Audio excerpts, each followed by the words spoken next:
ये बहुत बड़ा सबूत है यहाँ के आदिवासी रैयतों के लिए कि ये अतिक्रमणकारी है या फिर नगर निगम के ही टैक्स होल्डर हैं। अगर हम लोग अतिक्रमण में है तो हम लोग को यहाँ कैसे मिल गया?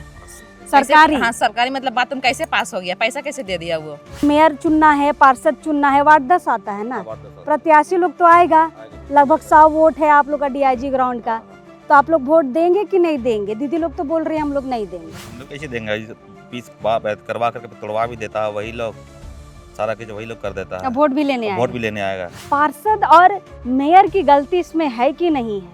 आप किसी को भी कभी भी वैध बना देते हैं, किसी को कभी भी अवैध बना देते हैं, और आपके वैध लोगों को जब अवैध बताया जाता है तब आप कुछ नहीं बोलते हैं कि हमारे निगम के टैक्स होल्डर है ये। मेरा घर टूटा, सब कुछ टूटा, रहते नक्शा में होल्डिंग टैक्स दे रहे हैं, नगर निगम पानी का बिल दे रहे हैं, बिजली बिल दे रहे हैं, सारा चीज़ देने के बाद भी टूट रहा। बताइए, टूट रहा था, अतिक्रमण जब हो रहा था वैसे मांग कर बोलता वो, उसमें क्यों नहीं आया?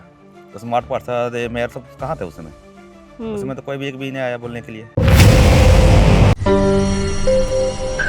अब इस वक्त हम राजधानी रांची के बरियातू स्थित डीआईजी ग्राउंड के पास है। वही डीआईजी ग्राउंड जो काफ़ी विवादों में था अतिक्रमण को लेकर, और उनको अतिक्रमणकारी बताया गया जो यहाँ पर रैयत है जिन्होंने रिम्स को ज़मीन दी है। बहुत सारे सवाल खड़े हुए थे, और अभी नगर निगम के चुनाव हो रहे हैं।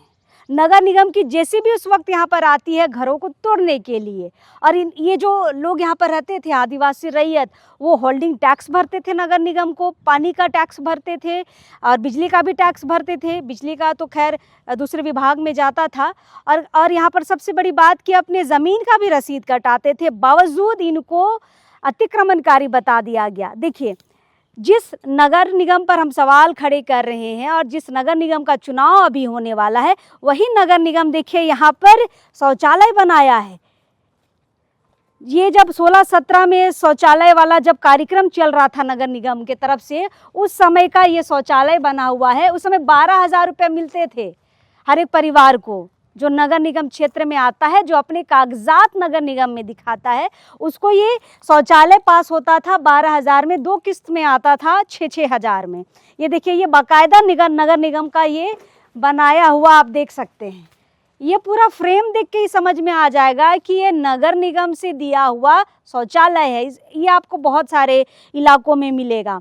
ग्रामीण क्षेत्रों में दूसरा आपको शेप मिलेगा और शहरी इलाकों में आपको इस तरीके का मिलेगा नगर निगम के क्षेत्र में। अब देखिए कि नगर निगम उस समय इनका कोई साथ नहीं दे पाया था कि ये हमारे लोग हैं जो हमें टैक्स भरते हैं, ये अतिक्रमणकारी कैसे हो सकते हैं? हम इनको शौचालय भी दिए हैं। उस समय कोई मदद नहीं था। मदद बस प्रशासन के लिए किया गया था कि हम आपको जेसीबी दे रहे हैं, लीजिए और तोड़ दीजिए, और यहाँ पर पूरा घरों को जमींदोज कर दिया गया था।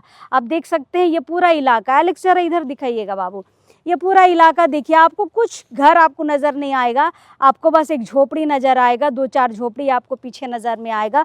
और इस तरफ देखिए अभी भी निशान है जेसीबी के, वही जेसीबी जो बार बार कह रहे हैं कि नगर निगम के द्वारा यहाँ पर भेजा गया था अतिक्रमण मुक्त कराने के लिए। यहाँ पर देखिए ये टूटे हुए घर, ये दीवार देख सकते हैं। लेकिन अभी भी सवाल ये उठता है कि अगर ये अतिक्रमणकारी है तो आपने इनको शौचालय क्यों दिया? और शौचालय दिया, पैसा दिया, और वही जिन लोगों को आपने पैसा दिया उसको अतिक्रमणकारी बता दिया। पैसा लिया टैक्स के नाम पे, फिर उनको अतिक्रमणकारी बता दिया गया। ये दीदी बाथरूम किसका है, किसके नाम का है? बुधवा और के नाम का है, बड़ा पापा है मेरा। अच्छा, उसके नाम से है। ये तो नगर निगम का है। हाँ, नगर निगम का है ये। तो आप लोग को अतिक्रमणकारी लोग को नगर निगम कैसे दे दिया शौचालय? वही तो सोचने वाली बात हो गई ना कि अगर हम लोग अतिक्रमण है तो कैसे हम लोग को सरकारी बाथरूम मिल गया, सरकारी पैसा मिल गया। हाँ, पैसा मिल गया। हाँ, कैसे मिल गया? और हम लोग जब रैयत लोग हैं तो कैसे मतलब दे दिया नगर निगम वाला। देखिए, शौचालय के लिए जब आप कागजात देंगे ना, वो सारे कागजात देखने के बाद ही पैसा पास होता है। पैसा बकायदा जिनके नाम पर ये पास होता है उनके अकाउंट में आता है ना। मतलब नगर निगम के लिए आप वैध हैं। वही है, फिर आप अवैध कैसे हो गए?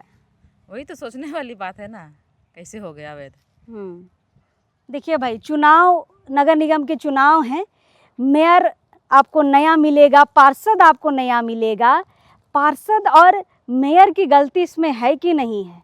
आप किसी को भी कभी भी वैध बना देते हैं, किसी को कभी भी अवैध बना देते हैं, और आपके वैध लोगों को जब अवैध बताया जाता है तब आप कुछ नहीं बोलते हैं कि हमारे निगम के टैक्स होल्डर है ये। कैसे आप इसके ऊपर जेसीबी चला सकते हैं? ये बहुत बड़ा सबूत है यहाँ के आदिवासी रैयतों के लिए कि ये अतिक्रमणकारी हैं या फिर नगर निगम के ही टैक्स होल्डर हैं, जो टैक्स के पैसे से यहाँ पर शौचालय बनाया गया है। और अभी देखिए झोपड़ियों में भी रहते हुए इसी शौचालय का ये लोग प्रयोग कर रहे हैं, फिर ये अतिक्रमणकारी कैसे हो गए? खैर, प्रत्याशी यहाँ पर आएंगे तो आप लोग बाथरूम दिखाइएगा। अभी आएंगे प्रत्याशी लोग वोट मांगने तो दिखाइएगा ना, क्या क्या बोल के दिखाइएगा कि आप लोग वैध हैं नगर निगम के नज़र में, क्या अवैध हैं? उसको दिखाएंगे कि देखिए अगर हम लोग अतिक्रमण में है तो हम लोग को यहाँ कैसे मिल गया, सरकारी। हाँ सरकारी मतलब बाथरूम कैसे पास हो गया, पैसा कैसे दे दिया, वो उसी से दिखाएंगे उसको।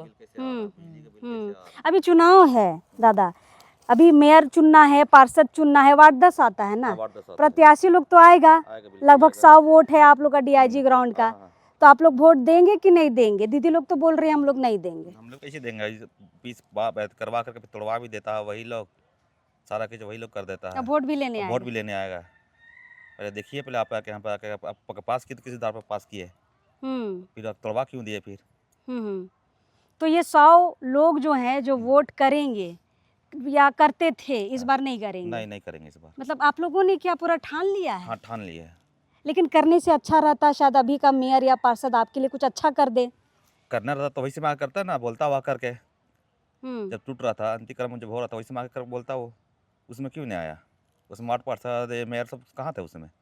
उसमें तो कोई भी एक भी नहीं आया बोलने के लिए कि क्या सही कुछ प्रत्याशियों के नाम जान रहे हैं जो अभी खड़ा हो रहे हैं, मेयर प्रत्याशी लोग का नाम जान रहे हैं? अभी तो संगीता देवी से अर्जुन यादव उसका वाइफ खड़ा हो रही है वार्ड नंबर 10 से, और 1-2 प्रत्याशी लोग है, याद नहीं आ रहा। रमा खलखो है, हाँ, रोशनी खलखो है, मेयर में लोग आ रहे हैं ना। हाँ, मेयर में आ रहे हैं। हाँ।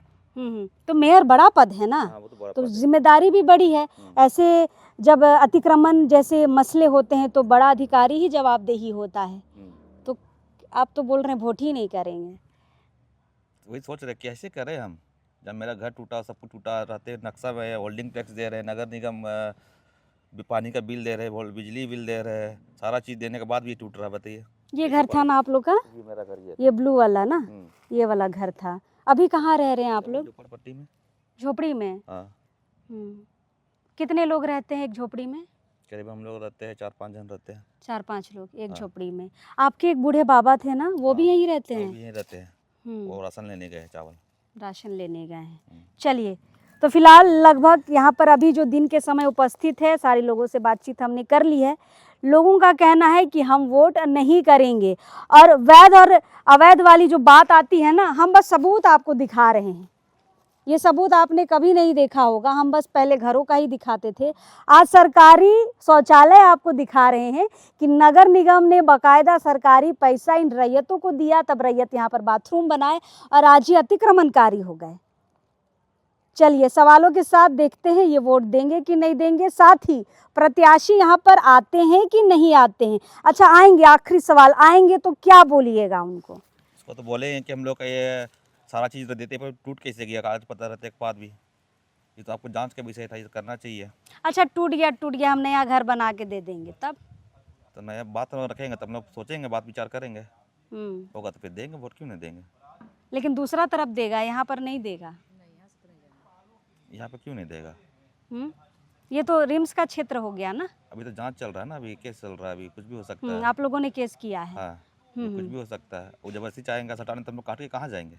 हम लोग बाबा परदादा का बाप निशानी हम लोग का ये जमीन है, इसको छोड़कर हम लोग कहाँ चले जाएंगे? चलिए भाई, डटे हुए हैं, जब घर था तब भी डटे हुए थे, झोपड़ी है तब भी डटे हुए हैं, और यहाँ पर सिर्फ यही कह रहे हैं कि अपनी ज़मीन तो हमें वापस चाहिए। फिलहाल शौचालय का फिर से हम आपको ध्यान आकृष्ट कराना चाहेंगे शौचालय की ओर। सरकारी शौचालय उस ज़मीन पे है जहाँ पर रिम्स कह रहा है कि हमारी ज़मीन है, सरकारी ज़मीन है। तो सरकारी ज़मीन में सरकारी शौचालय कैसे बन गया, ये नगर निगम के लिए बड़ा सवाल है। जो प्रत्याशी यहाँ पर आएंगे ना, वो जवाब लेके आइएगा, क्योंकि यहाँ पर जो भी प्रत्याशी आएंगे ये लोग उनसे सवाल बहुत करने वाले हैं। चलिए देखते हैं मेयर का कौन प्रत्याशी आता है और पार्षद का कौन प्रत्याशी यहाँ पर आता है, और इनके सवालों का कौन जवाब दे पाएगा। चलिए, जोहार रहेगा।